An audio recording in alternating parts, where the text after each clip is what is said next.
منگول سلطنت کا شمار 13ویں اور 14ویں صدی میں سب سے بڑی سلطنتوں میں کیا جاتا ہے۔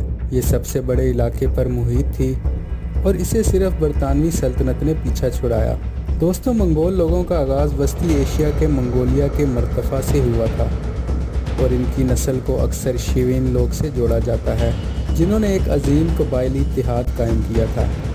اس وقت جب چین کو ایک سلطنتی ریاست کے طور پر یکجا کیا جا رہا تھا، شیوین لوگ انتہائی بہادر گھڑ سوار جنگجو تھے، جن کی بار بار چین میں مداخلت نے عظیم دیوار کی تعمیر کو جنم دیا۔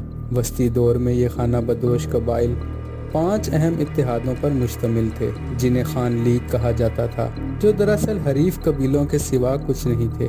منگولوں کے معاشرتی ڈھانچہ، معیشت اور ثقافت میں تاریخ کے دوران کم ہی تبدیلی آئی۔ وہ ہمیشہ ایشیائی سطح کے خانہ بدوش لوگ تھے جو گھوڑے، بکریاں اور دوسرے جانور پالتے تھے۔ یہ قبائل موسموں کے مطابق نقل مکانی کرتے تھے اور عارضی خیموں میں رہتے تھے۔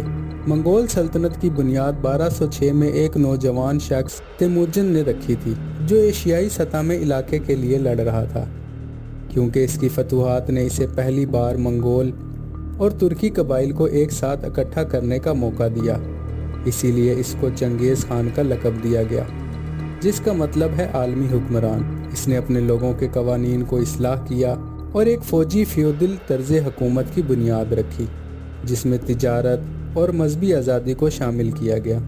اس نے اپنی سلطنت کو مزید متحد کیا اور ترک رسم الخط کا استعمال کرتے ہوئے منگول زبان کو تحریری زبان میں تبدیل کیا۔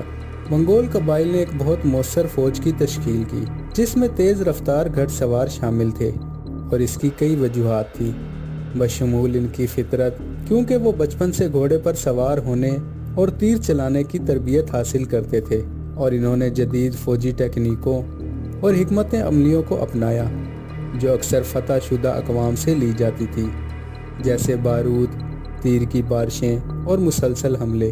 مزید برآں منگولوں نے اپنے دشمنوں کو تباہ کرنے کے لیے شہرت حاصل کی تھی، جس سے ان کے مخالفین میں خوف اور پریشانی پھیل گئی، کیونکہ ان کے تباہ کیے گئے شہروں کی خبر ان کے پہنچنے سے پہلے ہی پہنچ جاتی تھی۔ اپنی وحشیانہ جنگ کی شہرت کے باوجود منگول سلطنت نے یوریشیا اور سلک روڈ پر امن، استحکام اور خوشحالی کا دور متعارف کرایا، جسے پیکس منگولیکا کہا جاتا ہے۔ چنگیز خان کی اہم فتوحات میں شمالی چین اور خوارزم سلطنت پر حملہ تھا، جہاں ایک کے بعد ایک شہر فتح کیا گیا۔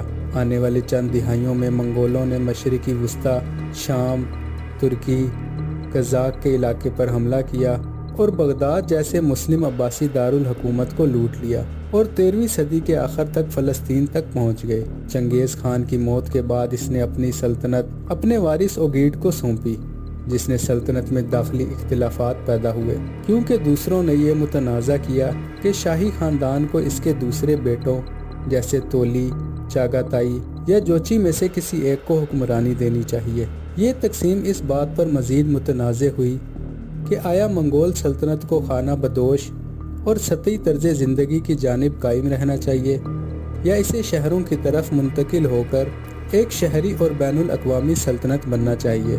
تو لیڈز، جو چنگیز خان کی نسل سے تعلق رکھنے والے حریف سلطنتوں کے خون ریزے صفائیہ کے بعد اقتدار میں آئے تھے، منگول سلطنت کے رہنماؤں کے طور پر غالب آئے۔